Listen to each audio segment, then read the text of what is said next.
The Mars rover has just sent back jaw-dropping close-up photos of earthly arachnid creations.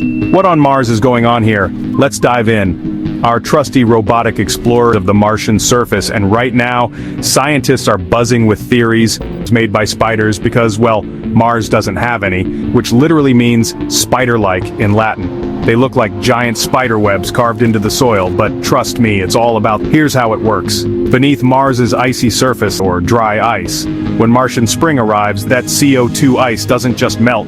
It skips straight from solid to gas. The gas builds up, pressure rises, boom! It erupts through the ground. These eruptions carve planet-sized spiderweb. But why does this matter?